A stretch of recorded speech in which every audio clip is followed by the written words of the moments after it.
With this fire, our life burned away. The wedding ring hit the charred pile of designer clothes with a metallic ping that sounded like the death knell of my marriage. 15 years of pretending Jessica's coldness was just stress from work. 15 years of believing her lies about late meetings and weekend conferences. And it all came down to a text message she meant to send to someone else. David's in the shower. God, I can't wait to feel a real man inside me again. His pathetic attempts last night made me want to laugh. That's what I read on her phone when it buzzed on our kitchen counter this morning.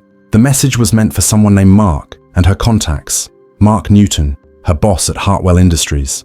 My name is David Grant, and until 3 hours ago, I thought I had a decent life. I'm 39, a project manager for Morrison Construction here in Pittsburgh. I fix things for a living. Buildings, plumbing, electrical systems. Turns out I couldn't fix the one thing that mattered most. I'd been standing there in our kitchen, coffee mug halfway to my lips, reading those words over and over until they burned themselves into my brain. Jessica was upstairs getting ready for another important client meeting that would probably involve Mark's hotel room and my wife's fake moans. The funny thing is, I wasn't even surprised. Deep down, I'd known for months the way she flinched when I touched her, the way she'd started working out obsessively, buying expensive lingerie I never saw her wear, the way she'd look at me sometimes with this expression of pure disgust, like I was something she'd stepped in.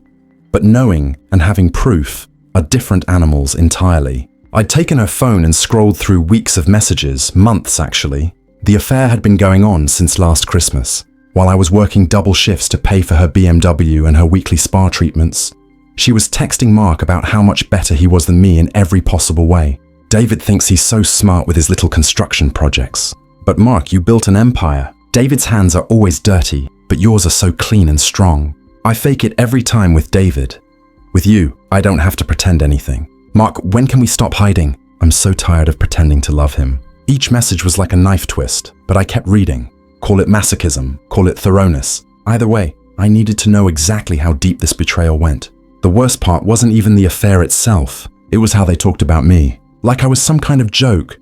Some pathetic loser who deserved to be cheated on because I wasn't rich enough, smooth enough, good enough for Jessica's refined tastes. Well, they were about to learn that this pathetic loser had a few tricks up his sleeve. I'd spent the last 3 hours methodically destroying everything Jessica owned. Not in a rage, that would have been sloppy. I did it with the same careful planning I used on construction sites. Every designer dress, every pair of shoes that cost more than most people's rent, every piece of jewelry her mother had bought her to remind me how inadequate I was. All of it went into our backyard fire pit. The neighbors probably thought I was having a barbecue.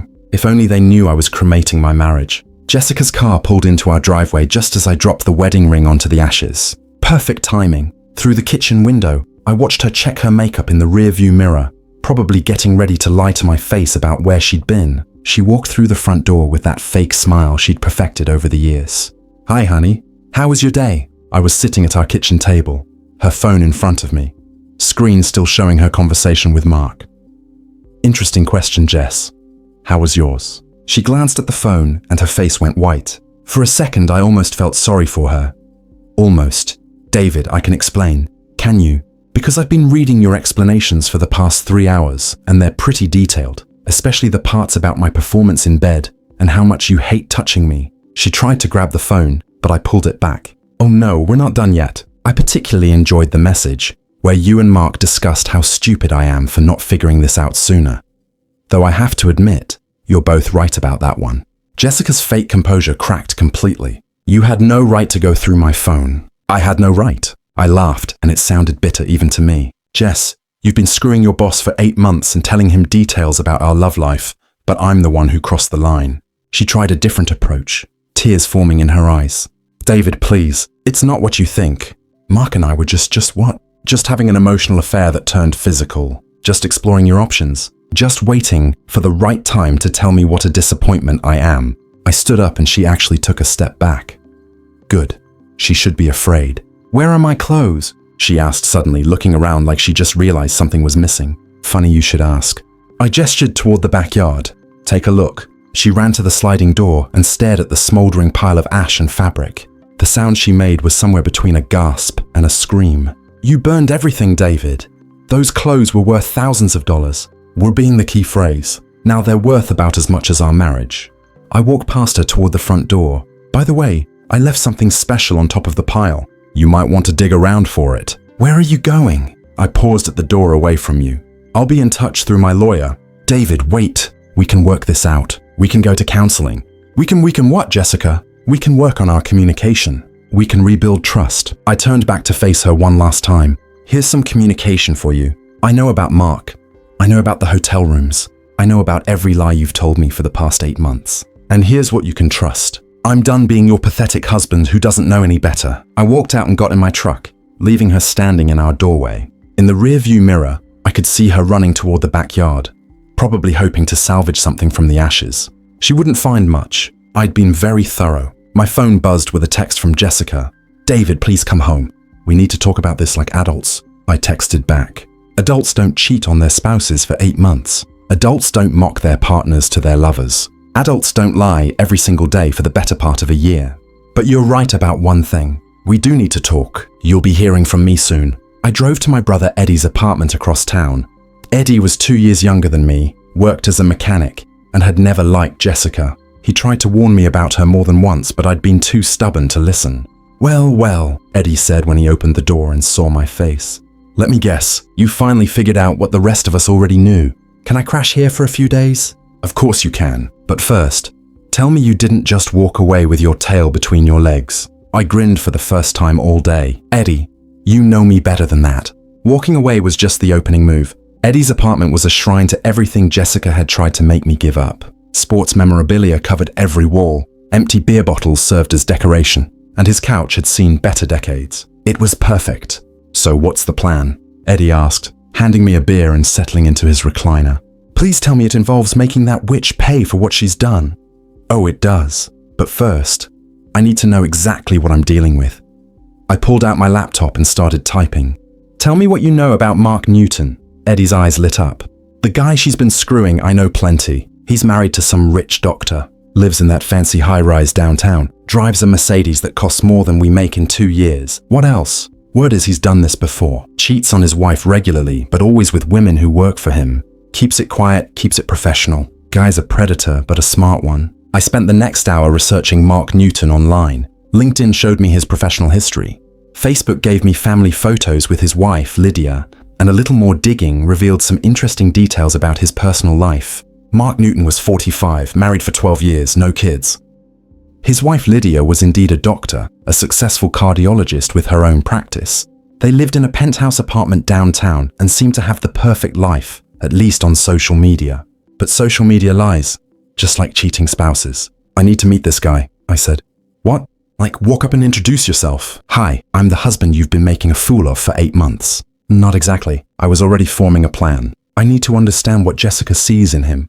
What makes him so much better than me? According to her, the next morning I drove to Hartwell Industries downtown.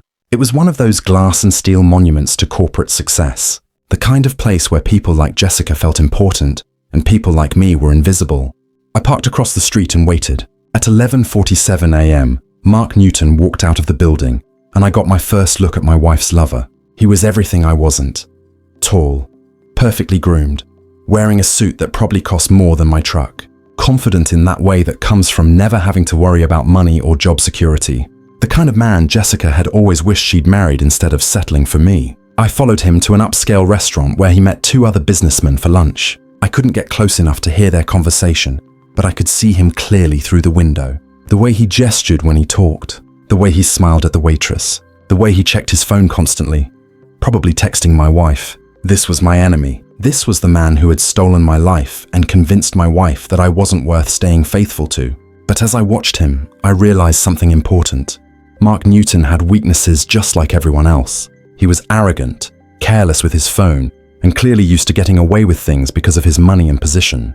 That arrogance was going to be his downfall. I spent the rest of the week learning everything I could about both Mark and Jessica's daily routines. She was staying at her friend Rena's apartment downtown, probably telling everyone what a terrible husband I'd been. Mark was maintaining his normal schedule, probably assuming I was just another humiliated husband who would quietly disappear.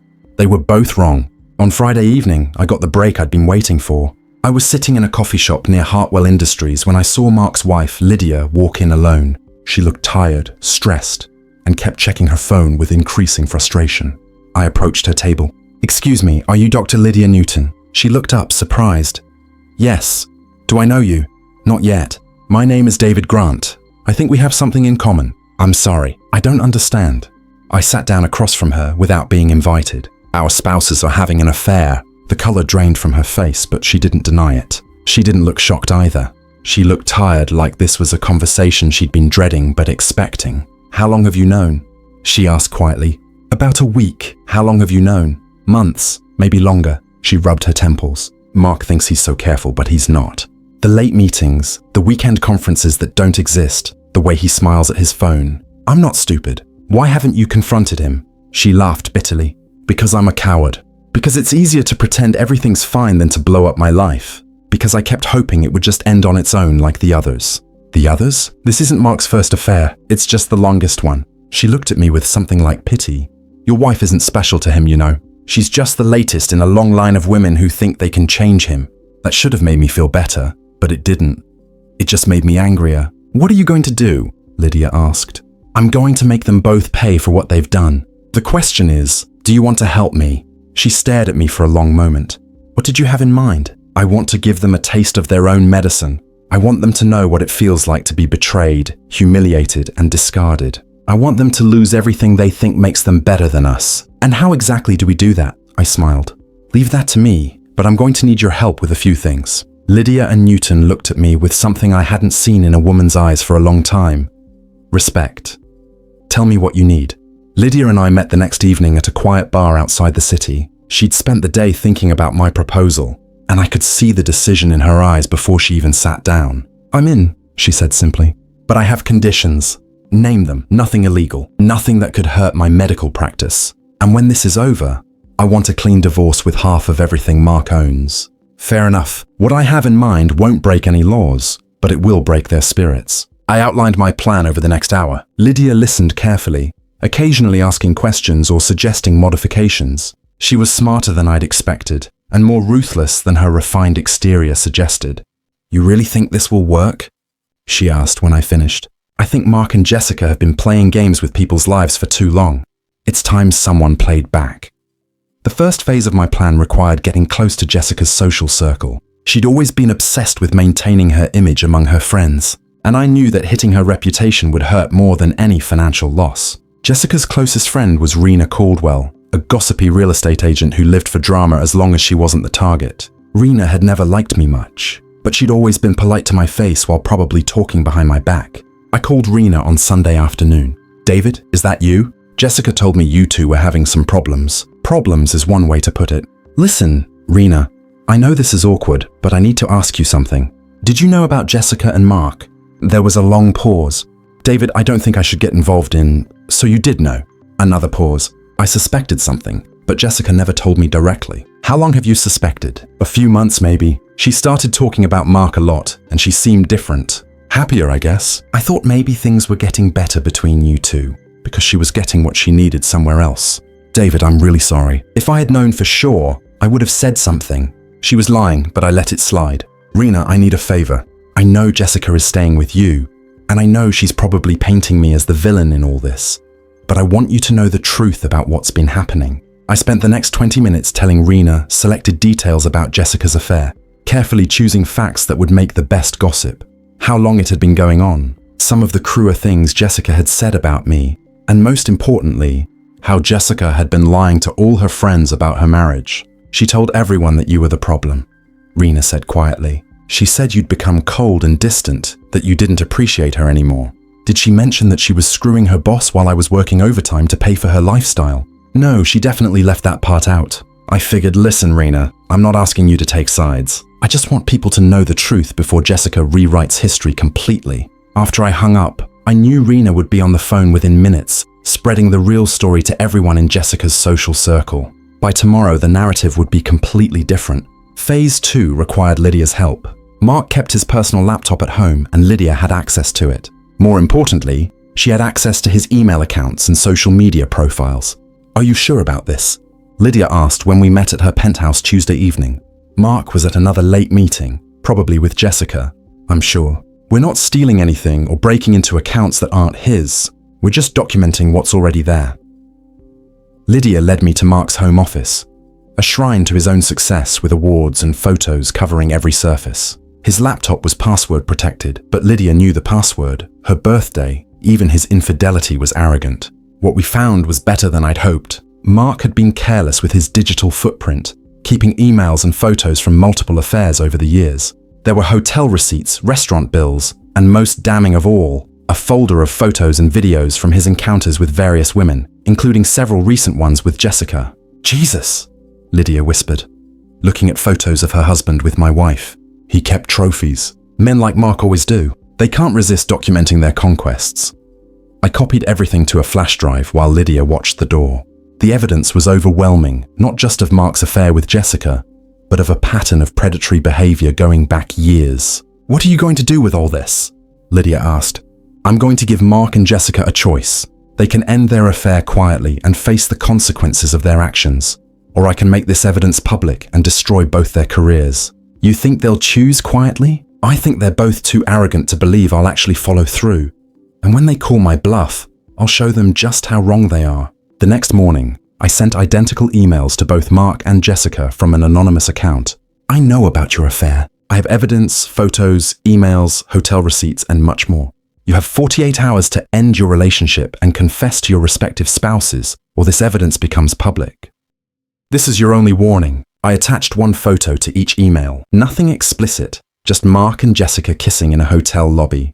Enough to prove I wasn't bluffing, but not enough to show my full hand. Jessica called me within an hour. "David, what the heck is this email? Are you threatening me? I'm giving you an opportunity to do the right thing for once in your life. You can't blackmail me." "I'll call the police and tell them what? That your husband has evidence of your affair and wants you to confess." "Good luck with that." "David, please. We can work this out, Mark and I. It's not serious. It was just a mistake that got out of hand. A mistake that lasted 8 months. A mistake that involved you mocking me to your lover. A mistake that included detailed discussions of our private life." She was crying now, but I felt nothing. "Please, David, I'll do anything. I'll end it with Mark. I'll go to counseling. I'll make it up to you." "It's too late for that, Jess. You made your choice when you decided I wasn't worth staying faithful to. Now you get to live with the consequences." Mark called an hour after Jessica. "Listen, you pathetic little man. I don't know what you think you're doing, but you're playing with fire." "Am I? Because from where I sit, you're the one who's about to get burned. Do you have any idea who I am? What I can do to you? I can destroy your career, your reputation, your entire life with one phone call. Funny, that's exactly what I'm about to do to you. You're nobody, Grant. You're a construction worker with delusions of grandeur. Jessica was slumming when she married you, and she came to me because she needed a real man. A real man who cheats on his wife. A real man who preys on his employees. A real man who keeps trophy photos of his conquests. Yeah, you're a real prince, Mark." The line went quiet for a moment. "What do you want?" "I want you to understand that actions have consequences. I want you to know what it feels like to have your life turned upside down by someone you underestimated. And I want you to remember this conversation when your world comes crashing down around you." I hung up and waited. 48 hours later, neither Mark nor Jessica had confessed to anything. They'd called my bluff just as I'd expected. Time for phase 3. The first email went out at 9 a.m. on Friday morning to every employee at Hartwell Industries, including the board of directors and HR department. The subject line was simple: workplace harassment, evidence attached. The email contained a carefully worded explanation of Mark Newton's pattern of inappropriate relationships with subordinates, backed up with documentation spanning 3 years, photos, hotel receipts, emails, and testimony from Lydia about Mark's history of infidelity. I'd been careful to frame everything in terms of workplace harassment and misuse of power rather than simple adultery. Mark wasn't just cheating on his wife. He was creating a hostile work environment and potentially opening the company to lawsuits. The second email went to Jessica's HR department at her company, detailing her affair with a client and how it violated her company's ethics policies. The third email went to the Pittsburgh Business Journal, along with several other local media outlets. Corporate scandals involving affairs and harassment were always good for clicks. By noon, both Mark and Jessica were calling me frantically. "You bastard!" Jessica screamed into the phone. "They suspended me pending investigation. Do you know what this means for my career?" "I know exactly what it means. It means you're finally facing consequences for your actions. I'll sue you for defamation. I'll take everything you have. With what lawyer and what money? Last I heard, you were suspended without pay." Mark's call was more controlled but equally furious. "You have no idea what you've just done," he said coldly. "I will destroy you for this. You're welcome to try, but you might want to focus on dealing with your own problems. I hear the board called an emergency meeting about you this afternoon. This isn't over. You're right about that. This is just the beginning. I hung up and called Lydia. How are you holding up? Better than I expected. Mark came home screaming about you, but when I told him I already knew about the affairs and was filing for divorce, he deflated pretty quickly. Any regrets? Only that I waited so long to do something about it. My lawyer says with all this evidence, I should get everything I asked for in the divorce. Good. You deserve better than Mark. So do you, David. So do you. That evening, Eddie and I were watching the news when the story broke. Channel 7 led with local executives suspended in harassment scandal, complete with file photos of Mark and mentions of the ongoing investigation. Holy crap, Eddie said, raising his beer in salute. You actually did it. You brought down the golden boy. This is just the first round. They both still think they can weather this storm and come out clean on the other side. What's next? Next, I make sure everyone they know understands exactly what kind of people they really are. Over the weekend, I created a comprehensive website documenting Mark and Jessica's affair. Not pornographic or explicitly vindictive, but a clear factual timeline of events with supporting evidence. I registered the domain under Mark's name and made sure it would show up in search results for both of them. I also reached out to Jessica's other friends, Chelsea, Miranda, and Susan, with carefully crafted messages explaining how Jessica had been lying to them about her marriage while conducting her affair. The responses were swift and brutal. Chelsea called Jessica a selfish witch in a Facebook post. Miranda unfriended her on all social media. Susan, who had been Jessica's maid of honor, sent me a message apologizing for not seeing through Jessica's lies sooner. By Monday morning, Jessica's entire social circle had turned against her.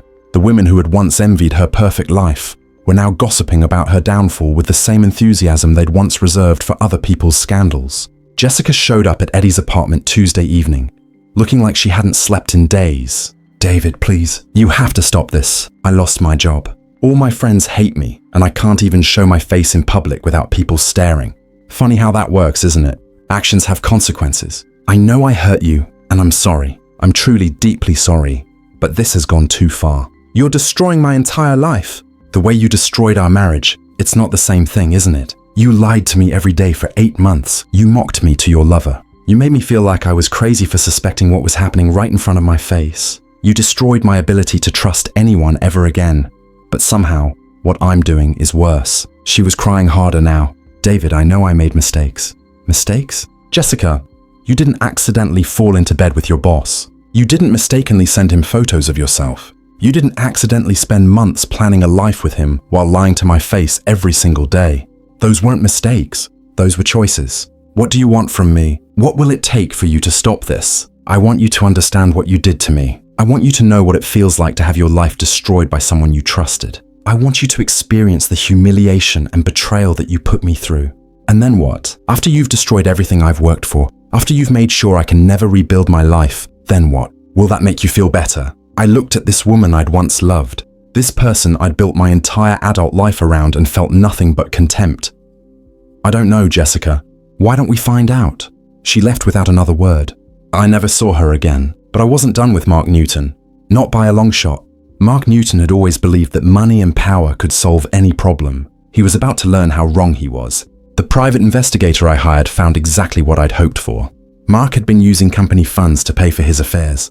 Hotel rooms, restaurants, gifts, all charged to Hartwell Industries as client entertainment expenses. It wasn't technically embezzlement, since he was a senior executive with discretionary spending authority, but it was definitely a violation of company policy and potentially grounds for criminal charges. More importantly, it gave me leverage.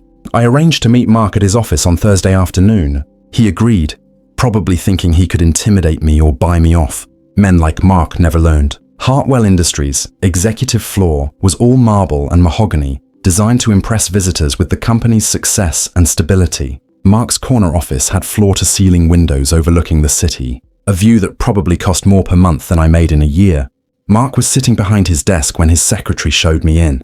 He didn't stand up or offer to shake hands. Well, the conquering hero comes to gloat. Actually, I came to make you an offer. I'm listening. I sat down across from his desk and pulled out a manila folder. These are copies of your expense reports for the past 2 years, cross-referenced with hotel receipts and restaurant bills from your various affairs. Mark's face didn't change, but I saw his hands tighten slightly on his desk. You've been using company money to fund your personal life, specifically to pay for hotel rooms, where you've been screwing your employees and other men's wives. That's a serious accusation. It's a documented fact. I have receipts, credit card statements, and testimony from hotel staff who remember you and your various companions. I opened the folder and spread out several documents. The Marriott downtown March 15th charged to Hartwell Industries as a client dinner. But there was no client, was there, Mark? Just you and Jessica in room 1247. Mark leaned forward to look at the papers. What do you want? I want you to resign from Hartwell Industries immediately. I want you to publicly admit to your affairs and apologize to your wife and the women you've manipulated. And I want you to pay restitution to the company for every dollar you've stolen. And if I refuse, then these documents go to the district attorney's office, the IRS, and every major media outlet in the city. You'll face criminal charges for embezzlement. Your wife will take you for everything in the divorce, and you'll never work in this city again. Mark stood up and walked to his window, looking out at the city he'd once thought he owned. You know what the funny thing is? He said without turning around. Jessica wasn't even that good in bed. Enthusiastic, sure, but nothing special. Certainly not worth all this trouble. Then why did you pursue her? Because I could. Because she was married to a nobody like you. And it amused me to take her away from you because she was so desperate to trade up that she'd do anything I asked. He turned back to face me. You want to know what she really thought of you? She used to laugh about how pathetic you were, how you try so hard to please her, and she'd just lie there thinking about me. She said being married to you was like being trapped in a cage with a loyal dog. I felt the rage building in my chest, but I kept my voice steady. Is that supposed to hurt me? Because all it does is confirm what I already knew, that you're both terrible people who deserve each other. We do deserve each other. That's why this isn't over. Jessica and I were going to be together regardless of what you do. You can destroy my career, my reputation, my marriage, but you can't change the fact that she chose me over you. I smiled. Actually, Mark, I can. Jessica called me 3 days ago, begging me to stop my campaign against her. She offered to do anything, and I mean anything, to get her life back. Mark's confident expression faltered slightly. She also told me some very interesting things about your relationship. How you promised to leave your wife, but kept making excuses. How you told her she was special, but she found out about your other affairs. How you've been stringing her along with no intention of actually building a life with her. I stood up and walked toward his desk. Jessica doesn't love you, Mark. She loves what you represented. Money, status, and escape from her boring life with me. But now that you can't provide those things anymore, how long do you think her devotion will last? You're lying, am I? When's the last time she returned your calls? When's the last time she initiated contact instead of waiting for you to reach out to her? Mark's face was pale now. She's just scared because of what you've done. She's scared because she finally sees you for what you really are, a predator who uses his position to manipulate vulnerable women. And now that your position is gone, what exactly do you have to offer her? I placed a business card on his desk. That's my lawyer's number. You have 48 hours to decide whether you want to resign quietly or face criminal charges publicly. Either way, your career at Hartwell Industries is over. I walked toward the door, then stopped and turned back. Oh, and Mark, Jessica asked me to tell you something. She said to tell you that she's done playing games with boys and she's ready to work things out with a real man. It was a lie, but the look on Mark's face made it worth it. I left him standing in his office, staring out at a city that would never look at him the same way again. 2 days later, Mark Newton resigned from Hartwell Industries, citing personal reasons and a desire to spend more time with family. The company accepted his resignation and announced they would be reviewing their expense policies and conducting a full audit of executive spending. Jessica left Pittsburgh entirely, taking a job with a small firm in Cleveland where nobody knew about her scandal. I heard through mutual friends that she and Mark tried to maintain their relationship for a few weeks after his resignation, but it fell apart quickly once the money and power were gone. Lydia Newton got her divorce and half of everything Mark owned, which turned out to be less than expected once his legal bills were paid. She sent me a card thanking me for giving her the courage to stand up for herself. As for me, I moved out of Eddie's apartment and bought a small house on the other side of town. I kept working for Morrison Construction, got promoted to senior project manager, and started dating again after a year of being single. The anger that had consumed me for months gradually faded, replaced by something I hadn't felt in years. Peace. I'd proven to myself that I wasn't the pathetic victim Jessica and Mark had made me out to be. I was stronger than they'd ever imagined, smarter than they'd ever given me credit for, and more dangerous than they'd ever dreamed. Some people might say I went too far, that revenge isn't the answer to betrayal, but those people have never had their lives destroyed by someone they trusted. Never had their most intimate moments mocked and shared with a stranger. Never had to rebuild their entire sense of self after discovering that the person they loved most in the world saw them as nothing more than an obstacle to overcome. Jessica and Mark thought they could take whatever they wanted from people they considered beneath them. They thought their money and status made them untouchable. They thought wrong. I didn't just get revenge on them. I taught them that actions have consequences, that other people's lives matter, and that sometimes the person you least expect can be the one who brings your whole world crashing down. And you know what? It felt pretty incredible.